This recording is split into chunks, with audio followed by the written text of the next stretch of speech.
ನಮಸ್ತೆ ಎಲ್ರಿಗೂ. ಇವತ್ತು ಸೂರ್ಯಗ್ರಹಣ ಇದೆ ಮೇಡಮ್, ನಿಮ್ಮ ಫಾಲೋವರ್ಸ್ಗೆ ಏನಾದರೂ ಒಂದಷ್ಟು ಟಿಪ್ಸ್ ಕೊಡ್ತೀರಾ ಅಂತ ಕೇಳಿದರು. ಹಲವಾರು ವಾಹಿನಿಗಳಲ್ಲಿ ಹಲವಾರು ಜ್ಯೋತಿಷ್ಯರು, ಭಾಳಷ್ಟು ವಿದ್ವಾಂಸರು ಹೇಳಿದ್ದಾರೆ ಯಾವ್ಯಾವ ರಾಶಿಗೆ ಏನೇನು ಫಲ ಇದೆ ಅಂತ. ಸೊ ಕೆಲವ್ರಿಗೆ ಕೆಟ್ಟದಾಗುತ್ತೆ ಅಂತ ಇದೆ, ಕೆಲವ್ರಿಗೆ ಒಳ್ಳೆಯದಾಗುತ್ತೆ ಅಂತ ಇದೆ. ಆದರೆ ಅದೆಲ್ಲ ಸರಿಯಲ್ಲ. ಯಾಕಂದರೆ ದಶಾಭುಕ್ತಿಗಳು ನಮ್ಮ ಜಾತಕದ ಮೇಲೆ ಬಹಳಷ್ಟು ಪರಿಣಾಮ ಬೀಳುತ್ತೆ ಅಂತ ಹೇಳ್ಬೋದು. ನಮ್ಗೆ ಯಾವ ದಶೆ ನಡೀತಾ ಇದೆ, ಸೊ ಅದ್ರ ಮೇಲೆ ಡಿಪೆಂಡ್ ಆಗಿರುತ್ತೆ.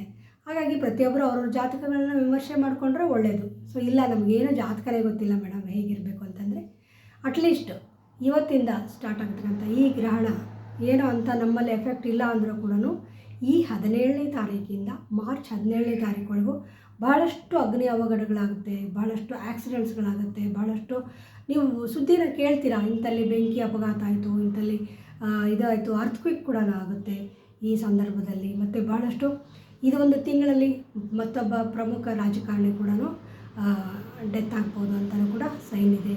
ಭಾಳಷ್ಟು ಬೆಂಕಿ ಅವಘಡಗಳನ್ನು ನಾವು ನೋಡ್ತೀವಿ, ಕೇಳ್ತೀವಿ. ಮತ್ತು ಆಕ್ಸಿಡೆಂಟ್ಸ್ಗಳು ಭಾಳಷ್ಟು ಆಗ್ತವೆ ಅಂತಲೇ ಹೇಳ್ಬೋದು. ಸೊ ಹೀಗಾಗಿ ಭಾಳಷ್ಟು ಹುಷಾರಾಗಿರಿ.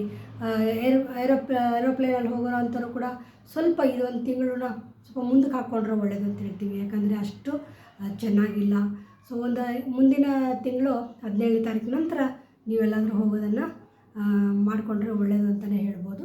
ಸೊ ಅವಾಯ್ಡ್ ಮಾಡಿ, ಸೊ ಟ್ರಾವೆಲಿಂಗ್ ಅವಾಯ್ಡ್ ಮಾಡಿ. ಯಾಕಂದರೆ ಭಾಳಷ್ಟು ಕೆಟ್ಟ ಟೈಮ್ ಈಗ ನಡೀತಾ ಇದೆ ಅಂತಲೇ ಹೇಳ್ಬೋದು. ಯಾಕಂದರೆ ಕುಂಭರಾಶಿಲಿ ಅಷ್ಟು ಗ್ರಹಗಳು ಬಂದು ಕೂತ್ಕೊಂಡಿರೋದು ಅಷ್ಟು ಒಳ್ಳೆಯದಲ್ಲ ಅಂತಲೇ ಹೇಳ್ತೀವಿ. ಸೊ ಈ ಗ್ರಹಣದ ಬಗ್ಗೆ ಯಾರೂ ಹೆಚ್ಚು ತಲೆ ಕೆಡಿಸ್ಕೋಬೇಡಿ, ಯಾರಿಗೇನು ಆಗೋದಿಲ್ಲ. ಬಟ್ ನಿಮ್ಮ ದಶಾಭುಕ್ತಿಗಳು ಹೇಗೆ ನಡೀತಾ ಇದೆ ಅಂತ ನೋಡ್ಕೊಳ್ಳಿ. ಸೊ ಅದರ ಮೇಲೆ ಫಾಲೋ ಅಪ್ ಮಾಡಿ. ಭಾಳಷ್ಟು ಆ ಪೂಜೆ ಈ ಪೂಜೆ ಹಾಗೆ ಹೀಗೆ ಅಂತೆಲ್ಲ ತಲೆ ಕೆಡಿಸ್ಕೋಬೇಡಿ.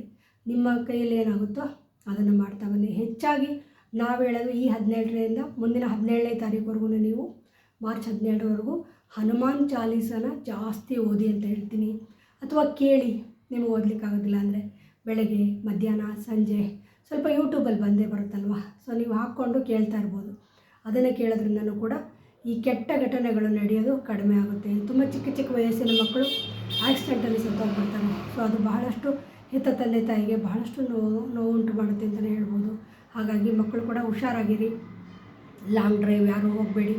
ನಿಮಗೆ ತಿಳಿದಂಥ ಒಳ್ಳೆಯ ಡ್ರೈವರ್ಗಳಿರ್ಬೋದು, ಅಂಥವ್ರನ್ನ ಕರ್ಕೊಂಡು ಹೋಗಿ.